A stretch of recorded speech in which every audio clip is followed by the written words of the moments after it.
Hey guys, thank you for joining me in my video. It's been over 2 years now since I recorded a video, so I thought I'd revisit the beginning and share with you how I started with freelancing. And this is my journey. Everyone has different journeys when it comes to freelancing. We've all got different backgrounds, different resources, different skill sets, but I just want to share with you my journey into freelancing, and hopefully it inspires some of you and maybe you even get a few tips from it. So let's get started. When I was about 16 or 17, I used to do wireframe designs, just simple designs, on PowerPoint at the time.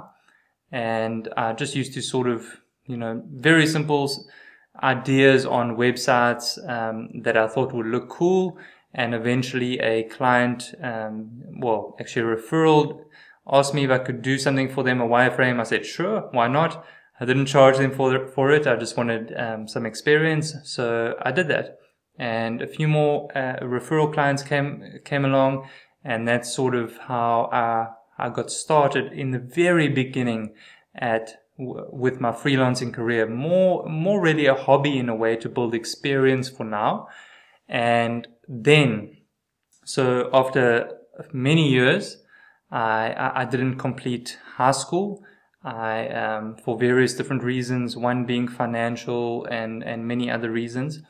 And what I did was I needed, an income.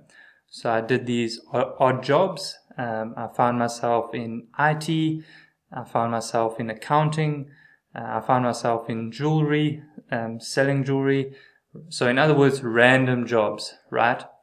And in my IT job, I got thinking about what I really wanted to do. And I've always been interested in the business side of things and sort of doing something myself. But also I really enjoyed the psychology of websites and the psychology of marketing, ethical marketing for that matter. So what I did was I researched any course aligned with my interests.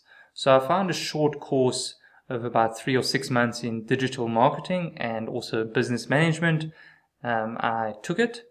So I used to work in the IT job, walk across to the college at night and do my studies that way.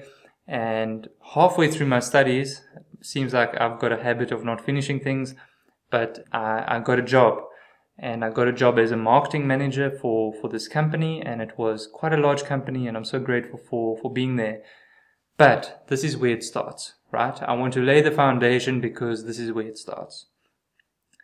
I was about 2 years in at the company when my wife and I got married, and she's a foreigner, so when she came to live with me here in South Africa, she couldn't legally work due to visa problems.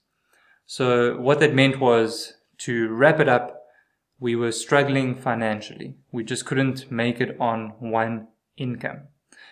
So I didn't know really what to do. I was frustrated. I didn't know what to do.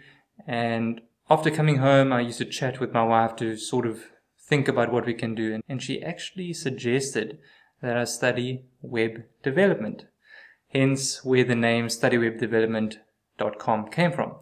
I initially disagreed because I thought it was a foreign language, but she sort of persuaded me and she helped me think this through a bit. And I realized that if I can offer websites along with marketing knowledge, which I had, that's a great service to offer clients. So that's exactly what I did. And I started studywebdevelopment.com in December 2015. And it was during that time that I got a client, and I wanted to share what worked for me and share tips on my recommendations ultimately. And after about a year of freelancing on the side, I was actually able to match my full-time income. So I'm really grateful for that. Now, I want to talk about how I got to do that. Very simple, and before you cut away, it was from Fiverr. Fiverr is a job platform where you offer your services for around $5, starting from $5. And it's quite interesting. Whenever I mention Fiverr, a lot of people are, sort of get defensive. They don't like these job platforms. Now, let me mention, neither do I. I believe that the job platforms are an option, not the option. Job platforms work for a lot of people, but not everyone. Okay, in the case of it working for me, it did, and I want to share how I did that so that you can apply the same principles if you had to do it on a job platform like Fiverr or Upwork or anything else. So what I did was I wanted to offer something not really different because it was being offered, but I wanted to offer website design and marketing, but I didn't want to advertise it as that because there were thousands of others, probably millions, of other profiles who I had to compete with, right? So I thought, how can I differentiate myself from so many others around there? And what I did was I offered a service called a website analysis report. And I sold that for $5. Now, first things first, from a basic admin point of view, with my profile, I needed to get reviews, right? So I did do some work early on when in my teen years for my mom and my brother. I asked them to leave a review for me on Fiverr. They did. Maybe that helped, but I just wanted to be, ethical in doing so. The other thing I did was I invested $84. I remember it clearly because it was a lot of money for me at the time, to create a video animation walkthrough in a way of what service I provide. And it was great. I really loved how it came out. So the reviews and the video animation, I think, helped quite a bit. Now, I went to work. A few weeks later, I got an email to say I got my first sale, and I was so happy. In my lunch break, I, opened it up and looked at the order. The guy ordered a website analysis report for his website.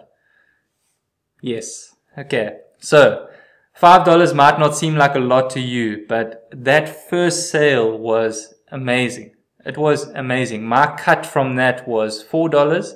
So that was my very first income that I made online. Okay. So then what I did was I over-delivered. Very important. Over-delivered. So I prepared this 3-page document via PDF, and I gave suggestions on what I recommended he could do to improve his website sales. In the case of his business, it was an HVAC business. We sold air coolers and things like that. And I just gave suggestions to him. Now, very important, I didn't say, here's your report, thank you, bye-bye. I said, here's your report. If you are happy with this, if you would like me to create a wireframe for you to, put my suggestions into a visual format, I will charge you $100. You see there the principle of upselling. So he agreed, and I did the wireframe, really over-delivered, spent a lot of time on it, and he liked it. But now, when I provided him with the wireframe, I didn't say, here's your wireframe, bye-bye. I said, here's your wireframe. If you would like me to implement this, in other words, design the website, design this wireframe as a website, I will charge you $1,000. And he went ahead with it. So that $5 turned into $100, turned into $1,000. But it didn't stop there, because this client eventually ordered 8 different websites from me for $1,000 plus. But also, more importantly, I also sold him on a monthly marketing retainer of $1,000 at the time. So you can do the calculations in your mind. And the best thing about this is this client, my first client, is still with me today. This was about 6 years ago, and he's still with me today. So I'm so grateful for that. So that's very much my entry point into the freelancing world. However, I have gotten quite a few clients since then, and I just want to give a quick overview in terms of how I got them. And as I said, our journey into getting clients is different, right? What worked for me might not work for you, but at least you can apply the same principles. Now, I've got a lot of clients through word of mouth and referrals. I also got a few clients from Google AdWords, competing on specific terms like website design in your city, or if you had to target, let's say, your niche, right? Let's say you're targeting dentists. So you would say like dentist web design, or let's say you're targeting florists or lawyers or plumbers and so on. You would type in, or you would create ads for those specific high value terms. Okay. Now, the main one I would suggest is SEO, search engine optimization. And that is free leads. So if someone had to type in, for example, how to get more patients to my dentist practice, or how to get more customers to my, or more clients to my law firm, whatever, you need to make sure that you have content and pages for those specific search terms, because those are high value search terms. And through that process, I still get a lot of leads from SEO for free because of those high value search terms in that required niche. One other thing to mention, if you are focusing on a city, you can also do your Google Map ads. So, I mean, we all know the Google Maps. If someone types in something, you want to show there if you are targeting clients in your locality. Just a side note. In terms of other clients, I got through networking in person, not many, but I did get a few. And another one is outreach. So that will be email outreach, or calls, or Instagram outreach, Facebook outreach, LinkedIn outreach, and certain ads, online ads. So pretty much everything, right? And I'm still sort of figuring out what is the best approach of getting clients. But I think for now, it's definitely obviously word of mouth, because it's easy to close the deal, but that takes time. And the other one is SEO. Those are the best ones from my perspective. So a lot was said. I just wanted to give a quick overview about how I got started. And I will be sharing some more tips, more on clients, more on pricing, more on niching down, more on how to brand yourself, more on how to start and grow your freelancing career. And with that said, if you're a complete beginner, I do have an in-depth article for you. I will leave it in the description below. It's quite popular. It ranks well on Google. I've had a lot of great feedback on it, which I'm grateful for, and I know it will help you. And if you are someone who has started freelancing, if you are someone who has had a few clients, let us know. Share your journey and your experience below. Let's have a chat about it. So, with that said, thank you so much for watching this video, and I hope to do more of these soon. Let me know what you think. Let me know any ideas. I'm happy to chat about anything. I will also be doing interviews with other interesting people. My thinking behind it was to do interviews with people who are, number one, struggling in their freelancing journey. So it'll almost be like a live coaching call of some sort. And the other one is to also do interviews with people who are doing very well in their freelancing career, so that we can all learn from them.